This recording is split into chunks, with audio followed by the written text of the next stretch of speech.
settled the problem between Pakistan and India last week, which was getting more and more hostile.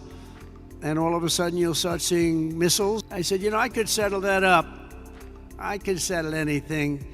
Let me settle it up. Let's get them all together. How long have you been fighting? And we talked to them about trade. Let's do trade instead of do war.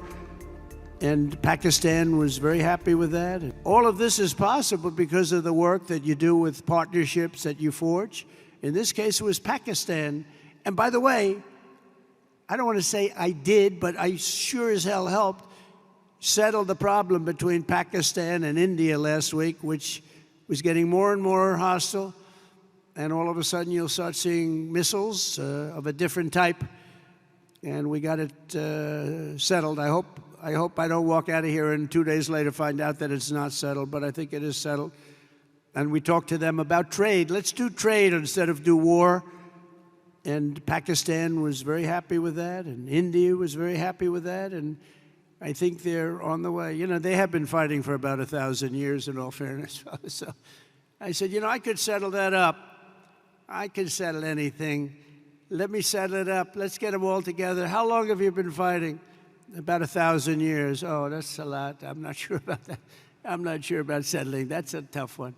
They've been fighting for a long time. But we got that settled. Everybody was very happy, I'll tell you. That looked like it was really going to be escalating out of control. So we have something that's special, but it can show you really what happened. We also just apprehended, as an example, the ISIS terrorist of the al-Baghdad, the one that caused all of the problems in Afghanistan, caused unbelievable destruction. We lost 13 great soldiers. I got to know the parents and the families of those soldiers. But what they don't say is the ones who were so horribly wounded, which were many. And hundreds of people were killed from the other side. I always include that. That should have never happened. That whole mess should have never happened. I think it was the most embarrassing day in the history of our country.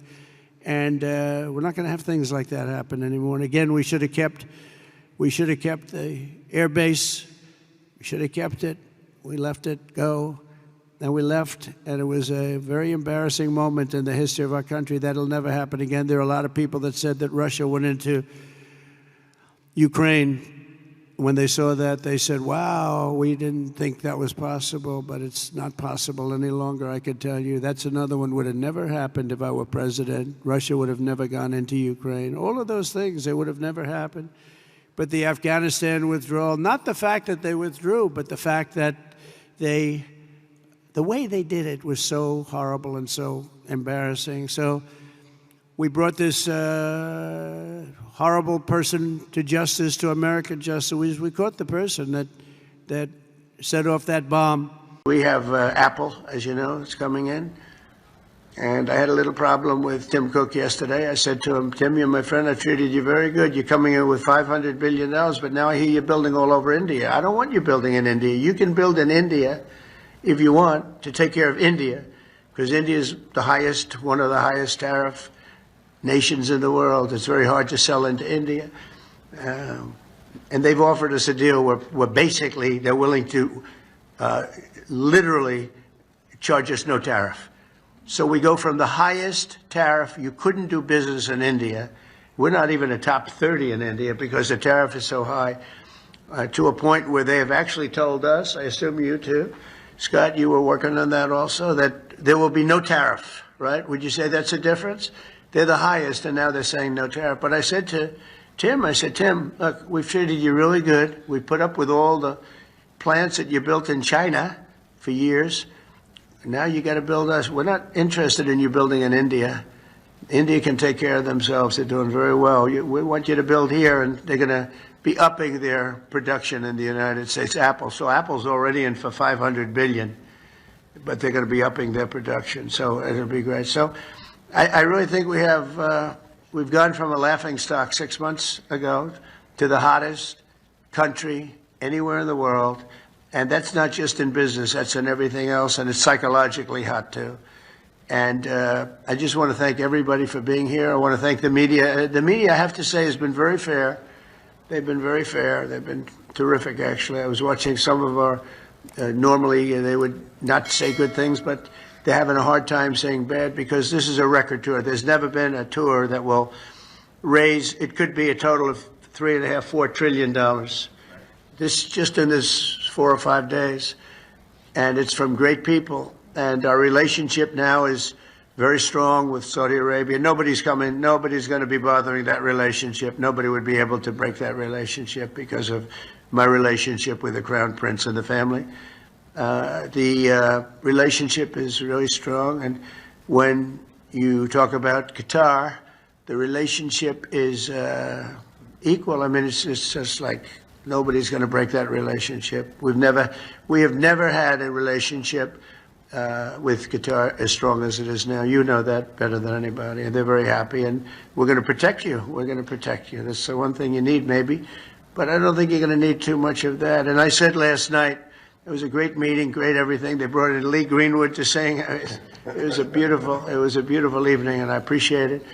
But I said last night that Iran is very lucky to have the Emir because he's actually fighting for them. He doesn't want us to do a vicious blow to Iran. He says, you can make a deal, you can make a deal. He's really fighting, and I really mean this. I think that Iran should say a big thank you to the Emir, because the Emir is fighting very much that we don't. And there are many people that want me to go the other route. They say, just knock it out, because nobody can beat us. We have the strongest military in the world by far. Not China, not Russia, not anybody. We have the best military equipment in the world, and we have the strongest military in the world. If you remember ISIS, General Raisin Kane, right? We knocked it out in 3 weeks. Remember they said it would take 4 years to knock out ISIS? We did it in 3 weeks. That's because you had the right leader. With a stupid person, you'll do it in 4 or 5 years. You won't even do it. You'll fight for 4 years and then you'll leave. Like we always do. You fight. We had a president that blew up half the Middle East and then he left. That was it. It was like spent $10 trillion on blowing up the Middle East and then he left. Just said, let's leave now. You were left with nothing. And we don't do that. We take care of our friends. And so you have a great ally in us, and there's nobody even close. In terms of military power, there's nobody close. And I'm not only talking about nuclear. I don't like to mention the word because the nuclear is so destructive that it brings you into a different category. But we're number one in nuclear. I rebuilt our military, by the way, in my first term. We had a really successful first term. Then the election was rigged, and I had to wait, and it became more historic, and I was able to watch and see. And the good news is although it's bad news in another way, but the good news is that Biden was so bad, worst president we've ever had by far. There was never a president like this. This man was grossly incompetent, and now that's been proven. But people were able to see how bad it is, and it gave me a mandate. We won all 7 swing states.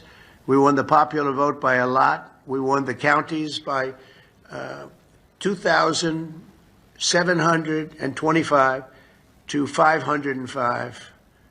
That's why the map is completely red. When you look at it, the map, it was an obliteration.